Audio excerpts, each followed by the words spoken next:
Hello everyone, आप सभी का हमारे चैनल पर स्वागत है। आज के इस वीडियो लेक्चर में हम क्लास 11th सामान्य हिंदी अर्धवार्षिक परीक्षा 2025 के क्वेश्चन पेपर को देखेंगे कि किस तरह से जो क्वेश्चन है इसमें पूछे गए हैं, और साथ ही आज की इस वीडियो में हम इस पेपर को पूरा हल करने वाले हैं। सबसे पहले यहाँ पर हम खंड क में आएंगे तो यहाँ पर बहुविकल्पी प्रश्न पूछा गया है।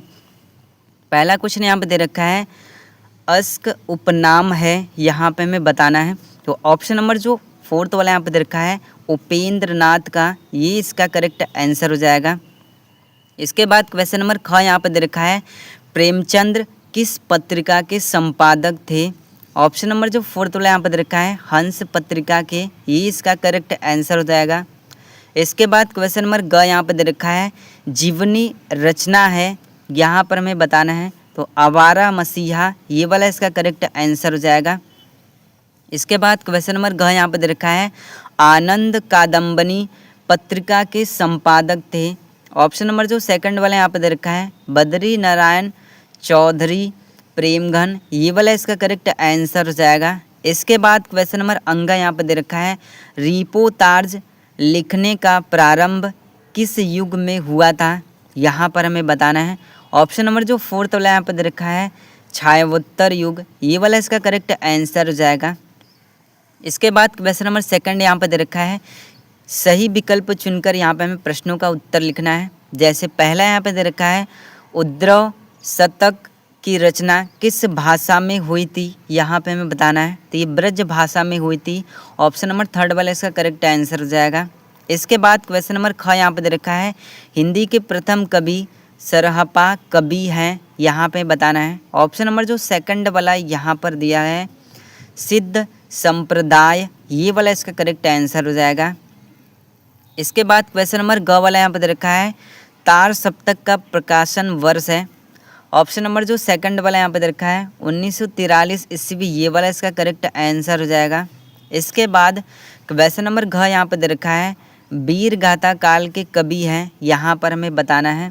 ऑप्शन नंबर जो सेकंड वाला यहाँ पर दे रखा है चंद बरदाई, ये वाला हमारा करेक्ट आंसर हो जाएगा। इसके बाद क्वेश्चन नंबर अंगा यहाँ पे दे रखा है, सूफी काव्यधारा के कवि हैं, यहाँ पर हमें बताना है। तो ऑप्शन नंबर जो फर्स्ट वाला यहाँ पे दे रखा है जायसी, ये वाला हमारा करेक्ट आंसर हो जाएगा।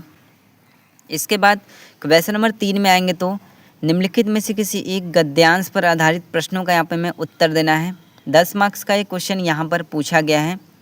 सबसे पहले यहाँ पर हमें गद्यांश को अच्छी तरह से यहाँ पे हमें रीड कर लेना है और समझ लेना है कि किस पार्ट से संबंधित है। जैसे सूर्य और चंद्रमा ये दोनों ही आकाश की दो आँखों की समान है। इस तरह से ये यहाँ पर हमें पैसेज को अच्छी तरह से पढ़ लेना है। क्वेश्चन हमारा किस तरह से पूछा गया है, जैसे पहला क्वेश्चन दे रखा है, गद्यांश के पाठ और लेखक का नाम यहाँ पर हमें लिखना है। तो यहाँ पर हम देखेंगे तो जो पाठ का नाम हो जाएगा वो आचरण की सभ्यता हो जाएगा, और लेखक का जो नाम हो जाएगा वो महावीर प्रसाद त्रिवेदी हो जाएगा। इसके बाद सेकंड क्वेश्चन यहाँ पे दिया गया है। इसके बाद सेकंड क्वेश्चन यहाँ पे दे रखा है, रेखांकित अंश की यहाँ पे हमें व्याख्या करना है। यहाँ पर हम गद्यांश में देखेंगे तो यहाँ पर आकाश की एक आँख तो खूब तेजस्क और दूसरी तेजोहीन हो गया। यहाँ पर हम देखेंगे तो 2 लाइन अंडरलाइन किया गया है, और इन्हीं 2 लाइन का यहाँ पे हमें व्याख्या करना है। आपको इसका व्याख्या किस तरह से करना है, आकाश की एक आँख अर्थात सूर्य तो खुले तेज रूप लेकर चमकने लगा, लेकिन जो दूसरी आँख थी चंद्रमा उसका तेज खत्म होने लगा, यानी खत्म हो गया।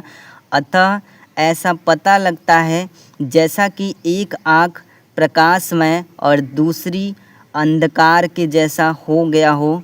इस तरह से यहाँ पर हम 2 लाइन की व्याख्या करेंगे। इसके बाद क्वेश्चन नंबर ग यहाँ पर दे रखा है, आकाश की 2 आँखें कौन कौन सी हैं। तो इसका आंसर क्या हो जाएगा, आकाश की 2 आँखें सूर्य और चंद्रमा हैं। इसके बाद क्वेश्चन नंबर घ यहाँ पर दे रखा है, अशेष शब्द का यहाँ पे हमें पर्यायवाची शब्द बताना है। तो इसका जो पर्यायवाची शब्द हो जाएगा वो अपार हो जाएगा। इसके बाद क्वेश्चन नंबर अंगा यहाँ पे दे रखा है, आकाश काना कैसे हो गया, यहाँ पर हमें इसका आंसर देना है। तो इसका आंसर क्या हो जाएगा, सूर्य के खूब तेज रूप से चमकने के कारण आकाश काना हो गया, यानी उसका जो प्रकाश है वो अंधकार में बदल जाता है। अथवा करके इस गद्यांश को यहाँ पर हम सॉल्व कर सकते हैं। इसके बाद क्वेश्चन नंबर 4 में आएंगे तो निम्नलिखित में से किसी एक पद्यांश पर आधारित प्रश्नों का यहाँ पे हमें उत्तर देना है। 10 मार्क्स का ये क्वेश्चन यहाँ पे पूछा गया है। सबसे पहले यहाँ पर हमें पद्यांश को अच्छी तरह से यहाँ पे हमें रीड करके समझ लेना है कि किस चैप्टर से संबंधित है। क्वेश्चन हमारा किस तरह से पूछा गया है। पहला क्वेश्चन दे रखा है पाठ का शीर्षक और कवि का नाम यहाँ पे हमें लिखना है। तो इसका आंसर क्या हो जाएगा, प्रस्तुत पद्यांश साखी शीर्षक पाठ से लिया गया है जिसके रचयिता कबीर दास जी हैं। इसके बाद ख वाला यहाँ पे दे रखा है विरहिणी कौन है और क्या चाहती है, यहाँ पर हमें इसका आंसर देना है। तो इसका आंसर क्या हो जाएगा, प्रस्तुत पद में विरहिणी आत्मा है जो परमात्मा से मिलने को व्याकुल है, यानी वो परमात्मा से मिलना चाहती है। इसके बाद क्वेश्चन नंबर ग यहाँ पे दे रखा है विरहिणी अपने प्रियतम को मृत्यु देने के अलावा कौन सा विकल्प देती है, यहाँ पर हमें बताना है। तो पद्यांश के अनुसार यहाँ पे हम देखेंगे तो विरहिणी अपने प्रियतम को मृत्यु देने के अलावा अपने दर्शन कराओं का विकल्प देती है। इसके बाद क्वेश्चन नंबर घ यहाँ पर दे रखा है 8 पहर दाछड़ा का आशय स्पष्ट यहाँ पे हमें करना है। तो यहाँ पर ये पूछा गया है, तो इसका आशय क्या हो जाएगा, 8 पहर दाछड़ा का आशय दिन और रात से है। इसके बाद अंगा वाला यहाँ पे क्वेश्चन पूछा गया है 8 पहर की जलन से विरहिणी को कैसे छुटकारा मिल सकता है। तो इसका आंसर यहाँ पे क्या हो जाएगा, 8 पहर की जलन से विरहिणी को मृत्यु देकर या दर्शन देकर छुटकारा मिल सकता है। अथवा करके इस पद्यांश को यहाँ पर हम सॉल्व कर सकते हैं। इसके बाद क्वेश्चन नंबर 5 में आएंगे तो निम्नलिखित में से किसी एक लेखक का जीवन परिचय देते हुए उनकी महत्वपूर्ण रचनाएं यहाँ पे हमें लिखना है। जैसे यहाँ पर दे रखा है भारतेंदु हरिश्चंद्र, आचार्य महावीर प्रसाद त्रिवेदी, डॉक्टर संपूर्णानंद। तो इन लेखकों का जीवन परिचय आपको किस तरह से लिखना है, मैंने इनकी जीवन परिचय की वीडियो पहले से ही अपलोड कर रखी है, चैनल पर आप देख सकते हैं। 5 मार्क्स का एक क्वेश्चन पूछा गया है। इसके बाद क्वेश्चन नंबर ख में आएंगे तो निम्नलिखित में से किसी एक कवि का साहित्यिक जीवन परिचय देते हुए उनकी प्रमुख कृतियों का यहाँ पे हमें उल्लेख करना है। जैसे यहाँ पे दे रखा है कबीर दास, सूरदास, तुलसीदास। मैंने तीनों कवियों की जीवन परिचय की वीडियो पहले से ही चैनल पर अपलोड कर रखी है, आप चैनल पर जाकर देख सकते हैं। इसके बाद क्वेश्चन नंबर 6 में आएंगे तो कथानक के आधार पर समय अथवा आकाशदीप कहानी की यहाँ पे हमें समीक्षा करना है। 5 मार्क्स का एक क्वेश्चन पूछा गया है।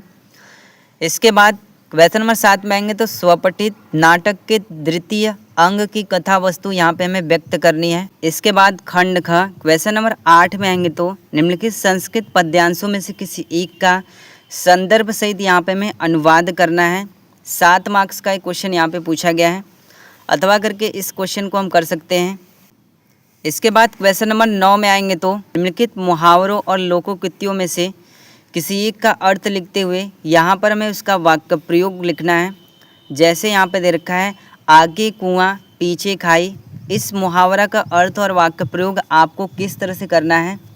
इसका आंसर यहाँ पे क्या हो जाएगा, दोनों ओर मुसीबत में होना। इसका वाक्य प्रयोग यहाँ पे क्या हो जाएगा, व्यापारी को कर्जदारों और चोरों दोनों से बचना था, उसके लिए तो आगे कुआं पीछे खाई वाली स्थिति हो गई थी। इसके बाद क्वेश्चन नंबर 10 में आएंगे तो निम्नलिखित शब्दों के संधि विच्छेद सही विकल्प का यहाँ पे हमें चुनाव करना है। जैसे पहला यहाँ पे दे रखा है देवेश का यहाँ पे हमें संधि विच्छेद बताना है। तो इसका आंसर क्या हो जाएगा, ऑप्शन नंबर जो फर्स्ट वाला यहाँ पे दे रखा है देव प्लस ईश, ये वाला इसका करेक्ट आंसर हो जाएगा। इसके बाद सेकंड क्वेश्चन यहाँ पे दे रखा है सूर्योदय का संधि विच्छेद यहाँ पे हमें बताना है। ऑप्शन नंबर जो फर्स्ट वाला यहाँ पे दे रखा है सूर्य प्लस उदय, ये इसका आंसर हो जाएगा। क्वेश्चन नंबर 3 यहाँ पे दे रखा है पावका का संधि विच्छेद है। ऑप्शन नंबर जो फर्स्ट वाला यहाँ पे दे रखा है पौ प्लस अक, ये वाला इसका करेक्ट आंसर हो जाएगा। इसके बाद क्वेश्चन नंबर ख में आएंगे तो दिए गए शब्दों की विभक्ति और वचन के अनुसार उपयुक्त विकल्प का यहाँ पे हमें सही चयन करना है। जैसे यहाँ पे दे रखा है नामने रूप है नामन का, यहाँ पे हमें बताना है, तो चतुर्थी एक वचन हो जाएगा। ऑप्शन नंबर बी वाला इसका करेक्ट आंसर हो जाएगा। इसके बाद सेकंड वाला यहाँ पे दे रखा है राजन शब्द का द्वितीया विभक्ति एक वचन का रूप होगा, यहाँ पर हमें बताना है। ऑप्शन नंबर जो ब वाला यहाँ पे दे रखा है राजनाम, ये इसका आंसर हो जाएगा। इसके बाद क्वेश्चन नंबर 11 में आएंगे तो निम्नलिखित शब्द युग्मों का सही अर्थ चुनकर यहाँ पे हमें लिखना है। जैसे पहला यहाँ पे दे रखा है नीर और नीड। सबसे पहले नीर का सही अर्थ यहाँ पे हम देखेंगे तो नीर मीन्स जल हो जाएगा और नीड मीन्स घोंसला, यानी जल और घोंसला। ऑप्शन नंबर द वाला इसका करेक्ट आंसर हो जाएगा। इसके बाद सेकंड क्वेश्चन यहाँ पे दे रखा है गृह और ग्रह का सही अर्थ लिखना है। गृह का यहाँ पे हम देखेंगे तो घर हो जाएगा और ग्रह का यहाँ पे हम देखेंगे तो नक्षत्र हो जाएगा, यानी घर और नक्षत्र, ये वाला इसका करेक्ट आंसर हो जाएगा। इसके बाद क्वेश्चन नंबर ख यहाँ पे देखा है। इसके बाद क्वेश्चन नंबर ख में आएंगे तो विधि का अर्थ यहाँ पे हमें बताना है। तो विधि का अर्थ कार्य कुशलता होता है। ऑप्शन नंबर द वाला इसका करेक्ट आंसर हो जाएगा। इसके बाद क्वेश्चन नंबर सेकंड यहाँ पर दिया है नग का उचित अर्थ है, तो नग का जो अर्थ हो जाएगा वो सांप हो जाएगा। ऑप्शन नंबर ब वाला इसका करेक्ट आंसर हो जाएगा। इसके बाद क्वेश्चन नंबर ग यहाँ पे दे रखा है निम्नलिखित वाक्यांशों के लिए एक शब्द करके यहाँ पे एक शब्द का चयन करके यहाँ पे हमें लिखना है। ये वन वर्ड है। जैसे पहला यहाँ पे दे रखा है वन में लगने वाली आग को क्या कहते हैं। ऑप्शन नंबर जो ब वाला यहाँ पे दे रखा है दावानल, ये इसका आंसर हो जाएगा। इसके बाद सेकंड क्वेश्चन यहाँ पे दे रखा है जो जीव चार पैरों वाला हो उसे क्या कहेंगे, चचुस पैर, ये इसका आंसर हो जाएगा। इसके बाद क्वेश्चन नंबर घ यहाँ पे दे रखा है निम्नलिखित में से किन्हीं दो वाक्यों को शुद्ध करके यहाँ पे हमें लिखना है। जैसे हाथी घोड़े दौड़ रहा है, इसका शुद्ध वाक्य करेंगे तो क्या हो जाएगा, हाथी घोड़े दौड़ रहे हैं। इसके बाद दूसरा यहाँ पे दे रखा है वृक्षों पर कोयल बैठी है, इसका शुद्ध वाक्य करेंगे तो यहाँ पर क्या हो जाएगा, वृक्ष पर कोयल बैठी है। इसके बाद क्वेश्चन नंबर 12 में आएंगे तो श्रृंगार रस का यहाँ पे हमें स्थायी भाव और उसकी परिभाषा व उदाहरण यहाँ पे हमें लिखना है। तो इसकी परिभाषा व उदाहरण आपको कैसे लिखना है, श्रृंगार रस जहाँ पर नायक और नायिका पति पत्नी प्रेमी प्रेमिका के प्रेम का वर्णन होता है वहाँ श्रृंगार रस होता है। इसका स्थायी भाव रति होता है। इसके बाद क्वेश्चन नंबर ख यहाँ पर दे रखा है उपमा अलंकार की परिभाषा व उदाहरण यहाँ पे हमें लिखना है। तो इसका आंसर क्या हो जाएगा, उपमा अलंकार जहाँ उपमेय में अपमान की संभावना बताई जाए वहाँ उपमा अलंकार होता है। इसका उदाहरण यहाँ पे क्या हो जाएगा, पीपर पात सरिस मन डोला। इसके बाद क्वेश्चन नंबर ग यहाँ पे दे रखा है कुंडलियाँ छंद्र का मात्रा सहित लक्षण व उदाहरण यहाँ पे हमें लिखना है। तो इसका आंसर यहाँ पे क्या हो जाएगा, यह विषम मात्रिक छंद्र है, इसमें 6 चरण होते हैं, इसमें एक दोहे के बाद एक रोला मिलाने पर कुंडलियाँ बन जाता है। इसके प्रत्येक चरण में 24 मात्रिकाएँ होती हैं। दोहा का चतुर्थ चरण रोला का प्रथम चरण बन जाता है। इस तरह से इसका आंसर हो जाएगा। इसके बाद क्वेश्चन नंबर 13 में आएंगे तो किसी उद्योग के प्रबंधक को लिपिक के पद पर अपनी नियुक्ति हेतु आवेदन पत्र यहाँ पे हमें लिखना है। क्वेश्चन नंबर 14 में आएंगे तो निम्नलिखित विषयों में से किसी एक विषय पर अपनी भाषा शैली में यहाँ पे हमें निबंध लिखना है। जैसे मेरा प्रिय कवि तुलसीदास, भारतीय कृषि एवं विज्ञान, साहित्यिक समाज का दर्पण, शिक्षा में खेलकूद का स्थान। तो इस तरह से क्लास 11 सामान्य हिंदी अर्धवार्षिक परीक्षा 2025 के क्वेश्चन पेपर में जो क्वेश्चन से पूछे गए। सो वीडियो पसंद आए तो वीडियो को लाइक कर दीजिएगा, साथ ही हमारे चैनल पर नए हैं तो चैनल को सब्सक्राइब कर दीजिएगा।